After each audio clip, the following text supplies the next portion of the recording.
Rede PEBA ela oficialmente, né, composta por 53 municípios. E esses 53 municípios possuem mais de 2 milhões de habitantes. Então, e nós temos hoje 129 leitos oficiais de internamento. Oficiais. Então, nós temos 2 milhões de pessoas para serem atendidas em 129 leitos. Isso é uma conta que, infelizmente, não tem como fechar, né? Para essas especialidades que são atendidas no hospital. Você dá aí mais de 25, 27 mil leitos para, ou melhor, 27 mil pessoas para um leito. Para cada leito.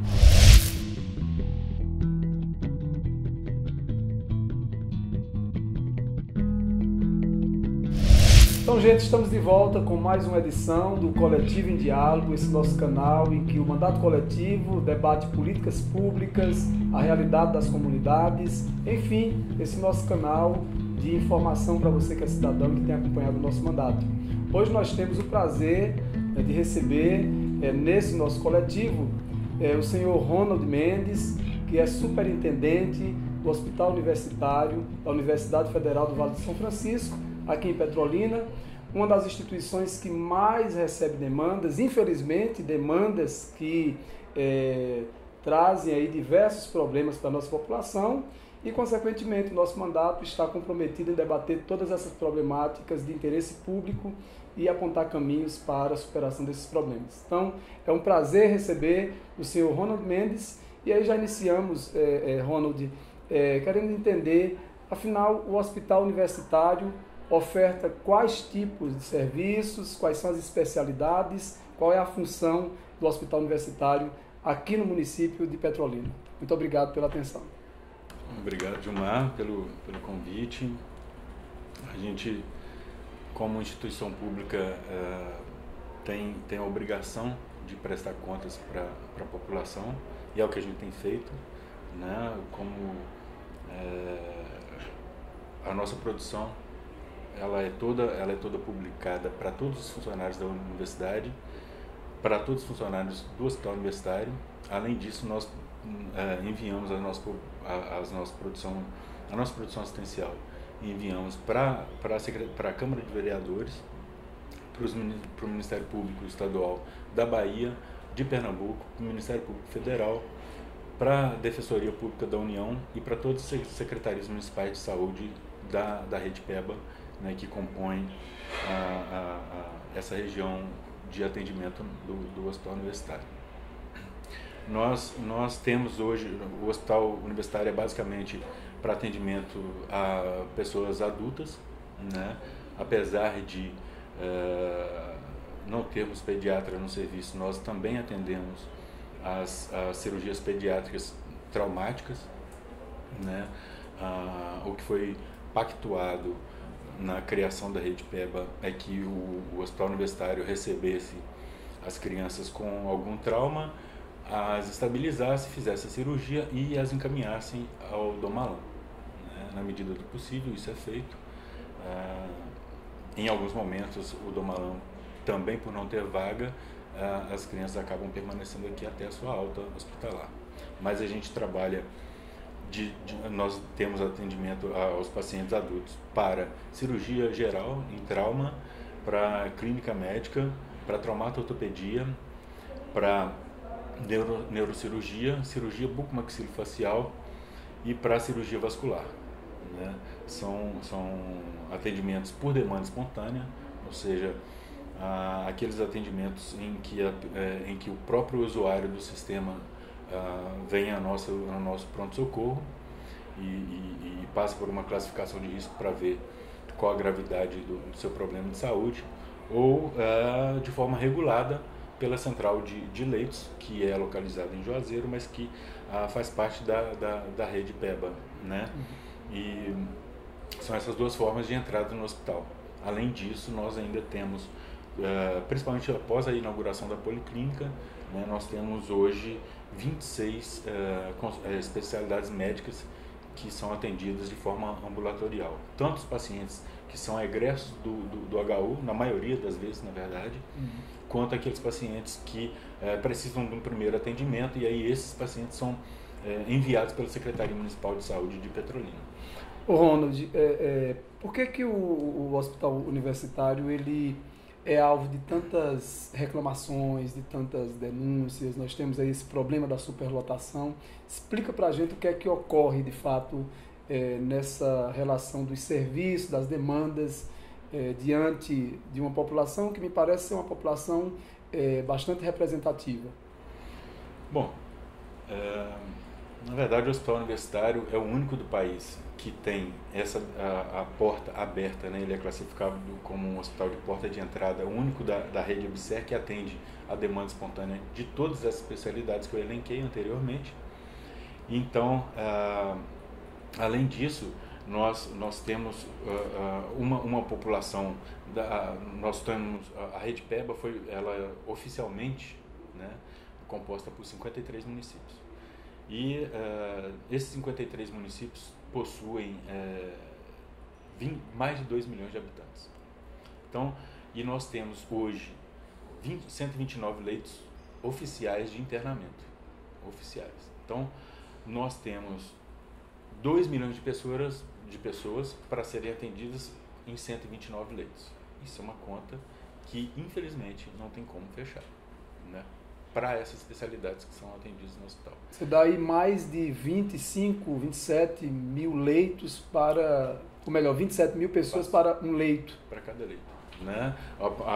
O que é preconizado pelo Ministério da Saúde é um número bem menor, né? Então, nós realmente vivemos em constante sobrecarga de serviço, né? Os nossos profissionais estão realmente sobrecarregados, mas por causa da alta demanda. E, se você me permite, eu acredito que depois que nós assumimos em fevereiro de 2015, o número de reclamações caiu muito. E isso é um reflexo, inclusive, do nosso relatório da ouvidoria. Hoje nós temos uma média de reclamações de 0,64% de reclamações em relação ao número de atendimentos que nós fazemos na ouvidoria.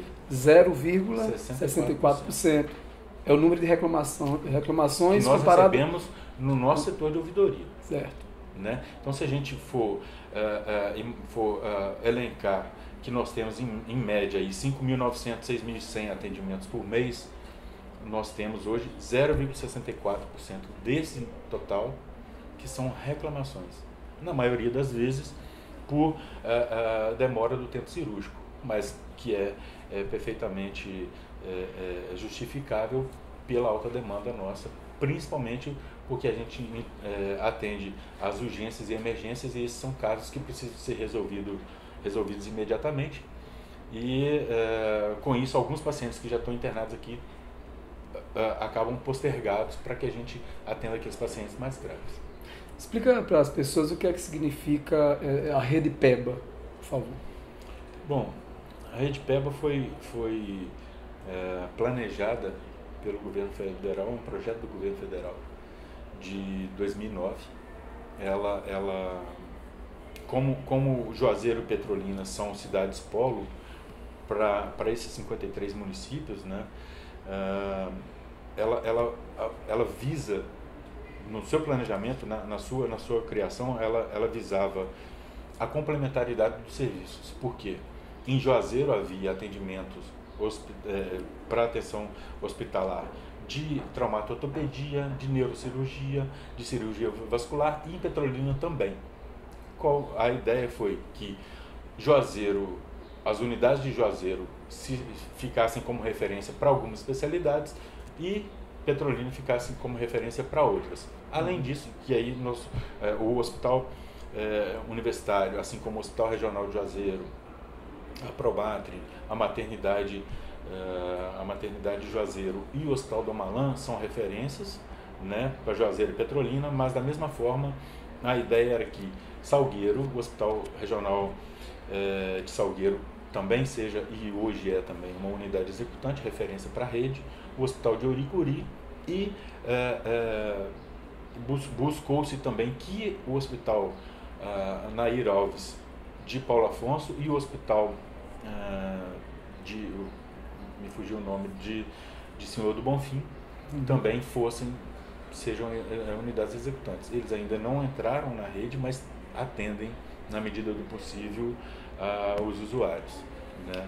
Então, é basicamente isso. Esses 6 municípios seriam um apoio para os outros que não possuem hospitais de média e alta complexidade na região. Vocês produziram um plano diretor voltado para esse ano 2017, ou melhor, o ano passado, 2017, 2018. E nesse documento vocês falam, né, da falência, né, da Rede PEBA. O que é que significa essa falência? Se possível, se você tem números sobre essa percepção da falência e qual é o impacto disso sobre essa população. São mais de 2 milhões de pessoas, né, impactadas por uma rede que está falida. O que é que significa essa falência? Bom, o que a gente quis e a Rede PEBA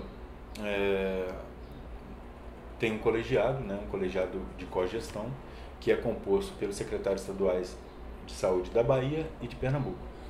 Além disso, há representantes, secretários municipais, que são representantes de cada uma das 6 micro-regiões, né, são 3 micro-regiões de saúde na Bahia e 3 micro-regiões de saúde em Pernambuco.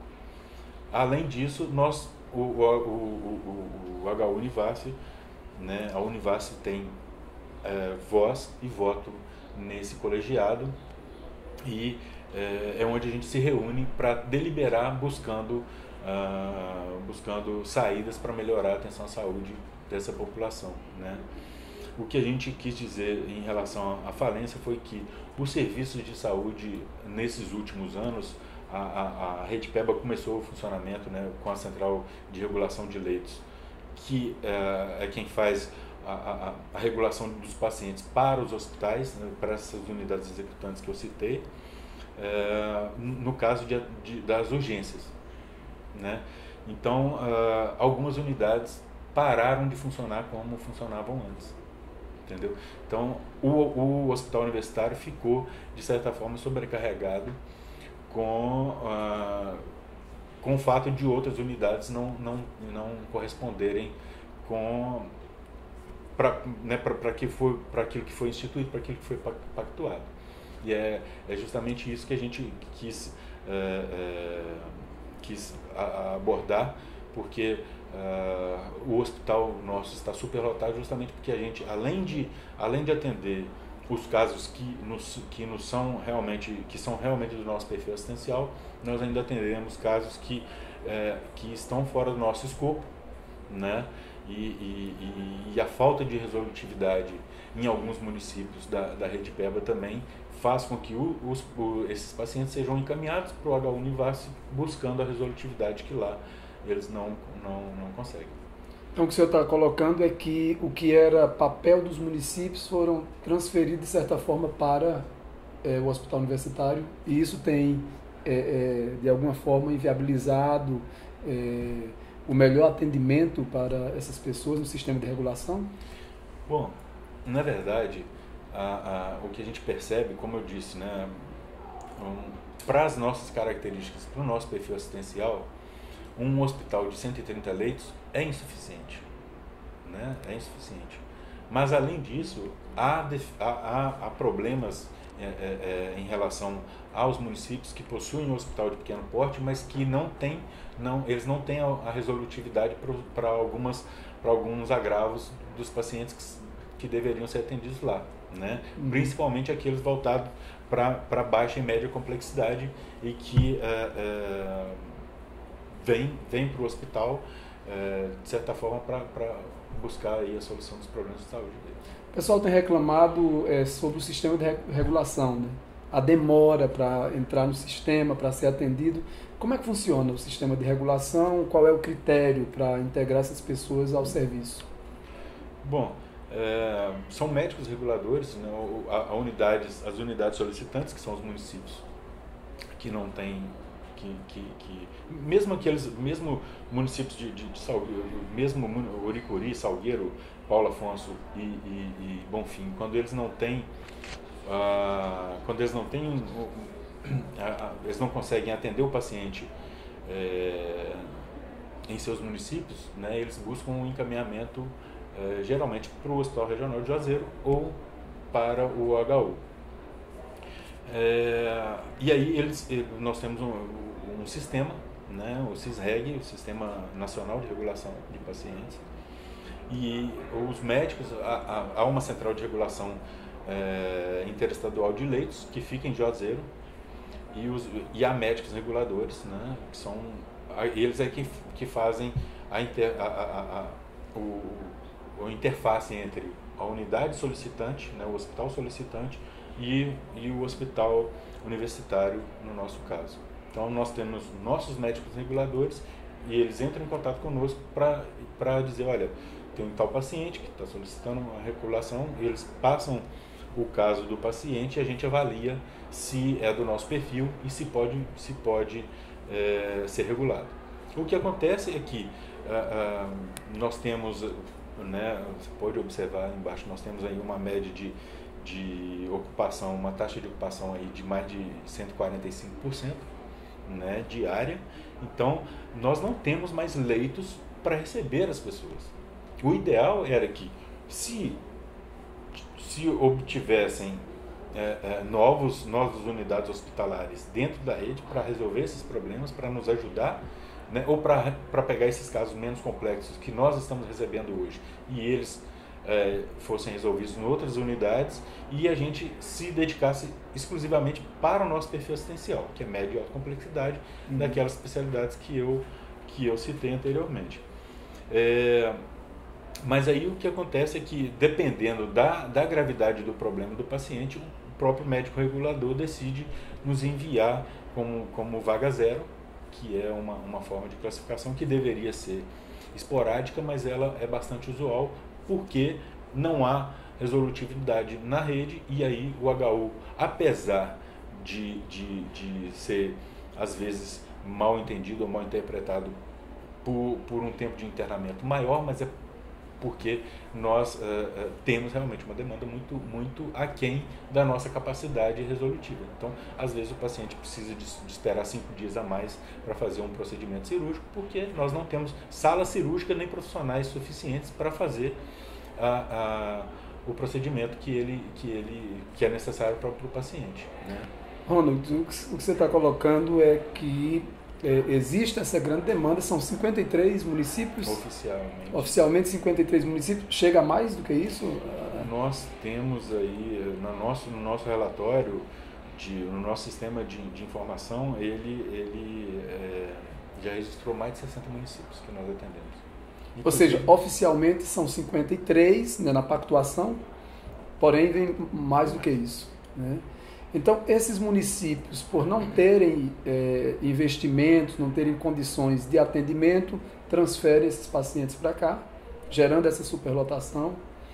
E aí nós temos essa quantidade, né, de pacientes nos corredores e, consequentemente, isso agrava ainda mais a situação de saúde desses pacientes, porque temos aí notícias de paciente que passa 1, 2 semanas ou até mês aguardando, né, nos corredores. Como é que vocês têm lidado com essa questão? Quais são as soluções, as saídas que vocês estão procurando encontrar junto aos municípios? E aí eu já gostaria que você colocasse para a gente, são 53 municípios, né? Vamos colocar os oficiais. Qual é a contrapartida desses municípios, né, para esse complexo todo? Eles entram com o quê? Bom, começar pela última pergunta. Sim. Né? Nós somos financiados exclusivamente por recursos federais, mas que nos foram repassados de Petrolina para o hospital universitário. Ou seja, os valores que Petrolina utilizava anteriormente à nossa gestão para gerir o HU são os mesmos até hoje, R$ 2.600.333,30, que é um valor fixo que a gente recebe mensalmente, né? Isso dá um total de R$ 31.203.000 em 12 meses, né?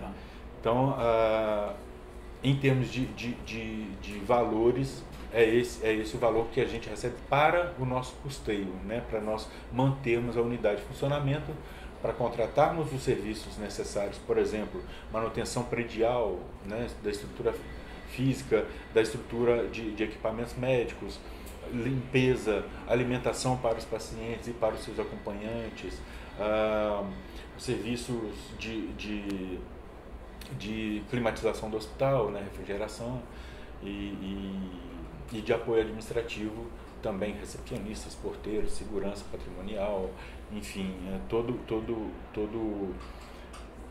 arcabouço necessário para que a unidade funcione e como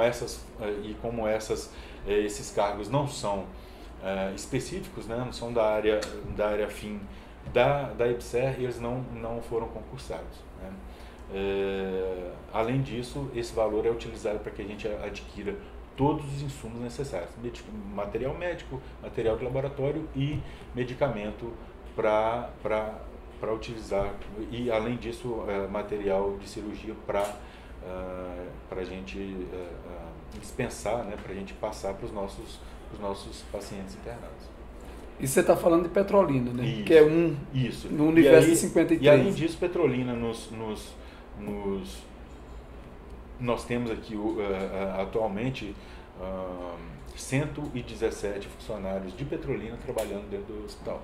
São servidores municipais que prestam seus serviços aqui, e aí Petrolina, e aí são pagos pela Prefeitura de Petrolina. Pelo município. Nós temos uma cooperação técnica com o Juazeiro, que nos cede 11 ou 12 profissionais, se não me engano, e a gente em troca realiza tomografias, exames, né, de tomografia computadorizada para Juazeiro. Além disso, temos acordo de cooperação técnica também bem menores com Curaçá, Remanso, Lagoa Grande, Centro-Sé e tal, que nos cede também, né, lotaram alguns profissionais aqui em troca de exames de diagnóstico por imagem. Mas em termos de financiamento, é esse o valor que a gente recebe e que saiu da MAC de Petrolina e veio, né, MAC média orçamento de média e alta complexidade, né, que é a MAC, saiu da MAC de Petrolina e vem direto para o Hospital Universitário.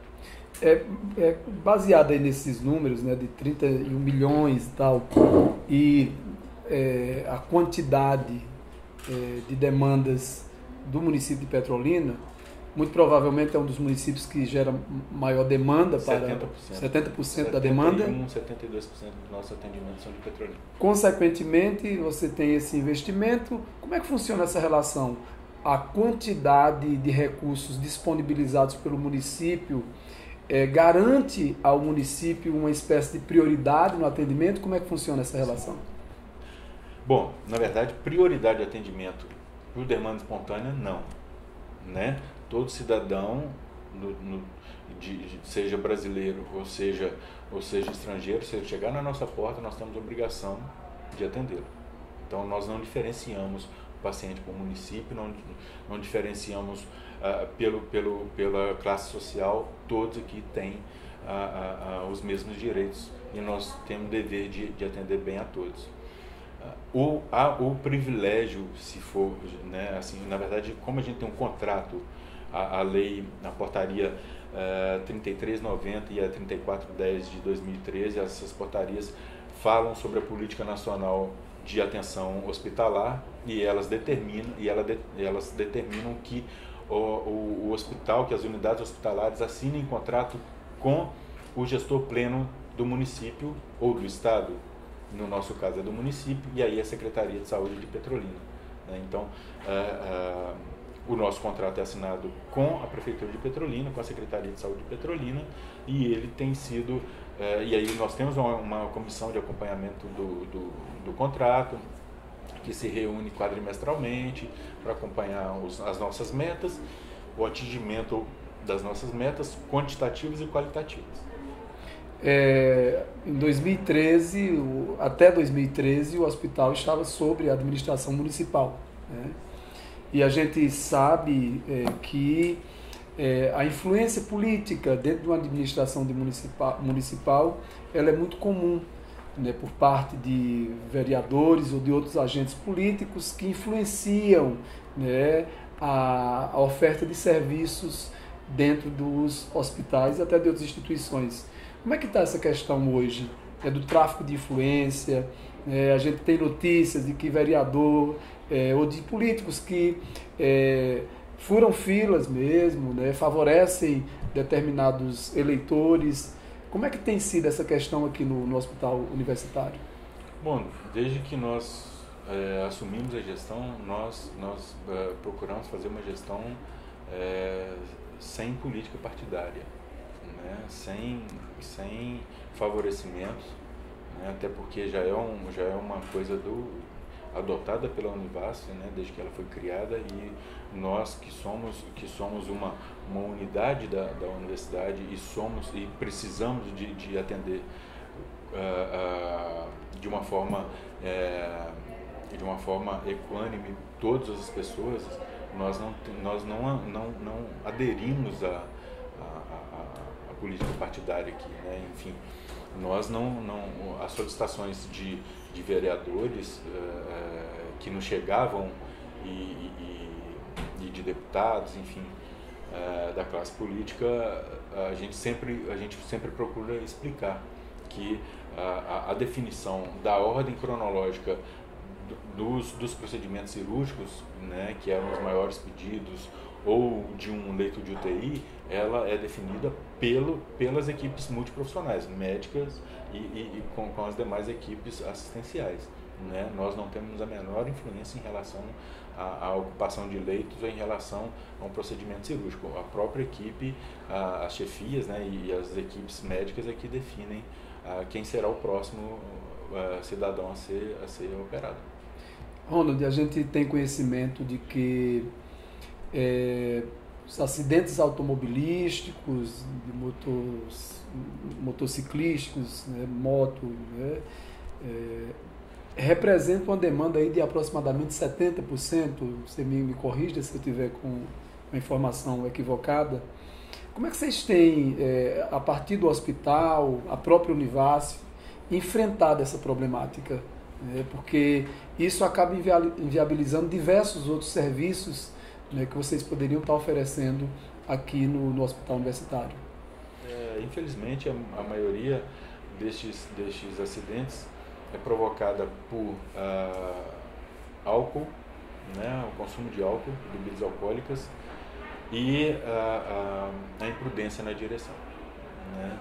Então, na verdade, é um problema de saúde pública, porque hoje na nossa região a demanda, os atendimentos por acidentes de transporte terrestre ultrapassaram as doenças cardiológicas, que eram a segunda maior demanda de atendimentos que é na verdade no Brasil, né, como um todo. Então, na nossa região, os acidentes motociclísticos principalmente são uma epidemia, e isso de certa forma, se nós tentarmos passar em termos de valores, que você percebe, né, que o tanto de investimento que você tem que fazer para curar um cidadão que infelizmente se envolveu num acidente e que sobreviveu, né? A maioria fica com sequela, né? Tem prótese, enfim. Você tem toda uma mobilização de profissionais para recuperar.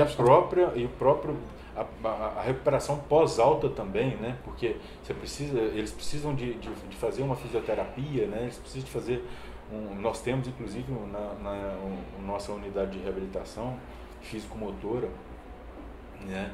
Mas realmente é uma epidemia e nós temos hoje a nossa maior demanda cerca de 51% da nossa demanda é para atendimentos de traumato-ortopedia, Como é que hoje... Desculpe. Sim. Desculpe. Tá. Complementando. Tá. Os ministérios públicos estaduais e o Ministério Público Federal, juntamente após, né, a verificação desse número alarmante de acidentes, no final do ano, chamou uma reunião, né, conosco, com a Polícia Rodoviária Federal, Estadual, com os órgãos as entidades de trânsito de Petrolina, de Juazeiro, secretarias de saúde de Petrolina e de Juazeiro, para que nós fortaleçamos uma campanha para que a prevenção seja realmente efetivada. Né, que há campanhas, mas eu acho que talvez elas não sejam tão efetivas ou não sejam tão abrangentes, na verdade. Uhum. Né? E nós percebemos que os jovens são os maiores envolvidos nisso, né? Principalmente o sexo masculino, de 20 a 39 anos, essa faixa etária que é a mais atingida e, de certa forma, o Brasil está perdendo pessoas que estão em idade ativa porque se envolveram em acidentes de trânsito e estão, de certa forma, estão inviabilizados para o resto da vida. Nós estamos falando de um hospital universitário, que tem aí o ensino, a pesquisa, a extensão, como elementos, né, fundamentais para a produção acadêmica. Como é que essas três atividades, elas têm contribuído para enfrentar as demandas aqui do hospital? Nós temos a gerência, a estrutura organizacional do HU Univasf, né, dividida em três grandes áreas, né, a área administrativa e financeira, a área assistencial e a área de ensino e pesquisa. Então são três gerências, e a gerência de ensino e pesquisa busca incentivar a produção científica, né? Todos os profissionais que trabalham aqui são, por característica do próprio edital do concurso, são preceptores. Então, eles recebem os nossos estudantes, não só os nossos, né, mas de todas as instituições que nos procuram, que têm convênio conosco, né? Temos hoje convênio com o UPE, com a FAGE, com a FACAP, com várias instituições de ensino técnico, né, principalmente para técnica em enfermagem e técnica em radiologia. E então a gente recebe aí em média 300 estudantes por mês, né, de outras instituições, além daqueles que estão sendo formados por nós. Nós temos residências multiprofissionais em intensivismo e uma residência em intensivismo que aí engloba os bacharéis em farmácia, em enfermagem, em psicologia, e agora entrarão os bacharéis em fisioterapia. Além disso, nós temos uma residência profissional em enfermagem, urgência e emergência, e nós temos residências médicas, né, para anestesiologia, cirurgia geral, clínica médica, cirurgia vascular, neurocirurgia e cardiologia. Estamos buscando agora a habilitação, o credenciamento para traumato-ortopedia e para radiologia, né, diagnóstico por imagem. Então, nós temos muitos estudantes realmente envolvidos aqui, né, no nosso dia a dia, e que eles acabam contribuindo para que os profissionais procurem sempre se atualizar e procurem sempre trazer uma novidade e além disso, eles planejarem um atendimento mais efetivo para os nossos pacientes. Eu acho que o fato de ser um hospital universitário contribui bastante para que os casos sejam discutidos e sejam compartilhados de uma forma mais integral. Nós temos visitas ampliadas multiprofissionais, né, que envolvem assistente social, fonoaudiólogo, nutricionista, enfermeiros,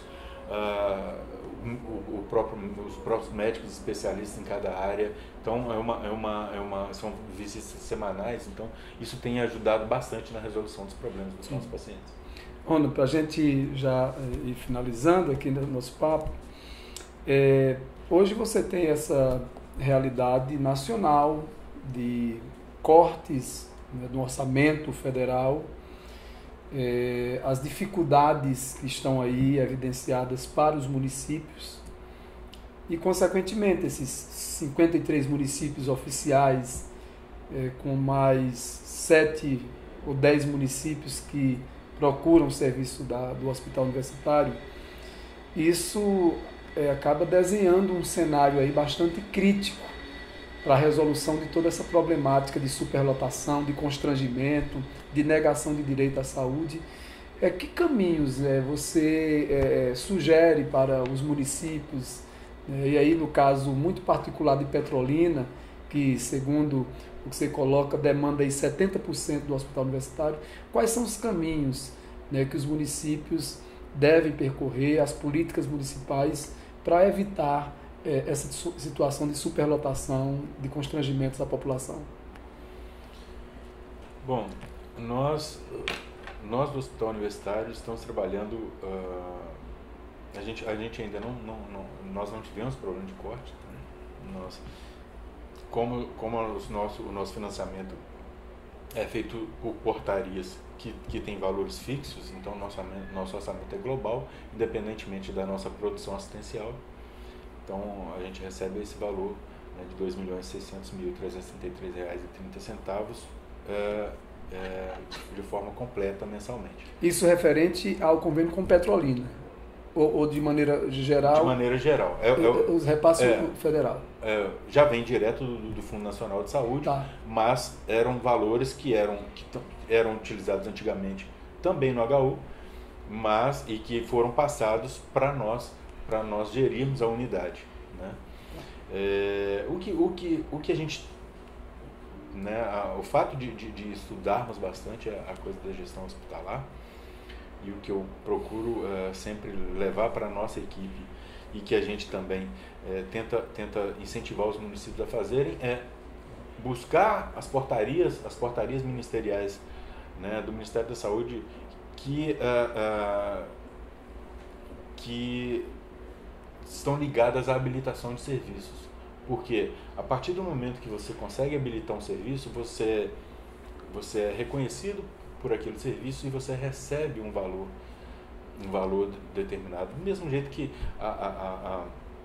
por exemplo, nós recebemos um valor, dentro desses 2.600.000, nós recebemos um valor relacionado à rede de urgências e emergências. Né? Por quê? Porque nós somos um hospital de porta aberta, e aí nós temos um valor relacionado que nos reconhecido pelo fato de nós atendermos as demandas espontâneas. Né? Tem a Rede Cegonha, que é uma outra forma de financiamento, tem as portarias de atenção farmacêutica, e aí, na verdade, isso é mais ligado aos municípios. Mas no hospital universitário, o que a gente vai buscar sempre é a habilitação de novos serviços e, na verdade, de provar que nós já fazemos alguns serviços. Por exemplo, nós fazemos cirurgia de alta complexidade para vascular há anos, e até hoje nós não somos habilitados. Né? Isso significará, se nós conseguirmos a habilitação, que vamos tentar esse ano, um incremento no nosso financiamento, no recurso. Né? São as políticas nacionais de saúde que a gente sempre, que eu procuro incentivar e passar internamente, mas principalmente de uma certa externo, né, externamente, para que os municípios busquem, né, essa habilitação de serviços e aí serem reconhecidos por isso para receber os recursos. Ok. Então, muito obrigado pela tua atenção. Eu que agradeço. Tá? Eu que agradeço. Beleza, querido.